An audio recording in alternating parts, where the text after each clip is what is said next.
অপ্রতিরোধ্য জুলাই, দেশ কাঁপানো ৩৬ দিন, যে ৩৬ দিনে ছাত্র জনতার অবিস্মরণীয় রক্তস্নাত অভ্যুত্থানে আঁকা হয় নতুন বাংলাদেশ। দীর্ঘদিনের দীর্ঘশ্বাস, জমে থাকা ক্ষোভ, বিক্ষোভ হয়ে ফেটে পড়ে শহরের প্রতিটি চত্বরে, দেয়ালে দেয়ালে এবং দেশের প্রতিটি কোণায়। ৯ দফা থেকে ১ দফা, বিপ্লবী ছাত্র জনতার একের পর এক গণদাবি আর কর্মসূচির সামনে দেয়াল হয়ে দাঁড়াতে পারেনি সরকারের কোনো পেটোয়া বাহিনী। শিক্ষার্থীদের বিক্ষোভ শুরু হয়। ১৫ জুলাই, তুমি কে আমি কে, রাজাকার রাজাকার, এই স্লোগানটি নিয়ে প্রতিক্রিয়া তৈরি হয় আওয়ামী লীগের মধ্যে। কোটা সংস্কারের দাবিতে আন্দোলনকারীদের রাজাকার স্লোগানের জবাব ছাত্রলীগই দেবে বলে মন্তব্য করেন আওয়ামী লীগের সাধারণ সম্পাদক ওবায়দুল কাদের।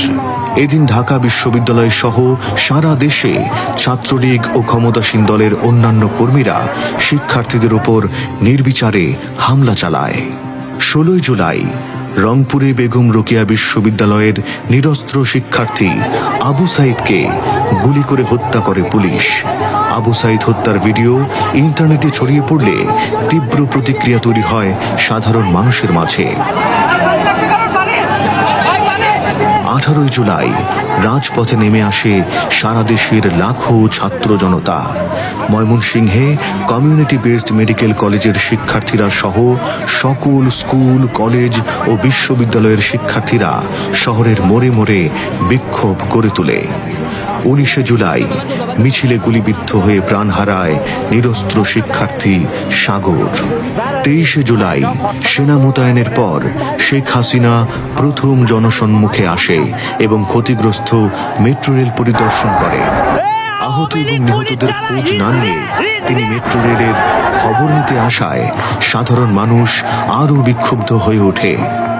২৮ জুলাই, সরকার আনুষ্ঠানিকভাবে ১৪৭ জনের নিহতের বিষয়টি নিশ্চিত করে। ৩০ জুলাই, লাখো মানুষ শিক্ষার্থীদের সাথে সংহতি জানিয়ে সামাজিক যোগাযোগ মাধ্যমগুলোতে প্রোফাইল পিকচার লাল করে। ২রা আগস্ট, সহিংসতায় নিহতদের বিচার চেয়ে জাতীয় প্রেস ক্লাব থেকে শহীদ মিনার পর্যন্ত লাখো শিক্ষার্থী, শিক্ষক, অভিভাবক, আইনজীবী, শিল্পী ও সুশীল সমাজ মার্চ ফর জাস্টিসে যোগ দেন। ৩রা আগস্ট, ছাত্রদের দাবির সাথে সংহতি জানাতে কেন্দ্রীয় শহীদ মিনারে লাখো মানুষ সমবেত হয়।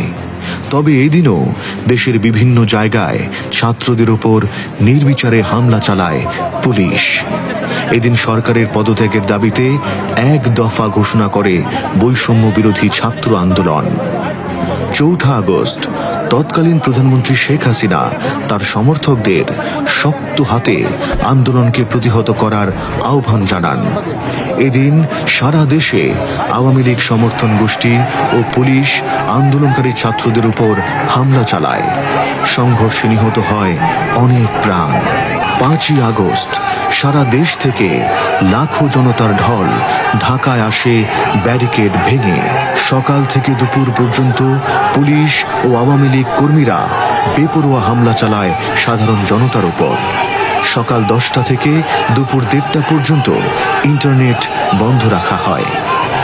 হাজারো আক্রমণ, বুলেটের গর্জন তারুণ্য আর জনতার ঢলকে আটকাতে পারেনি।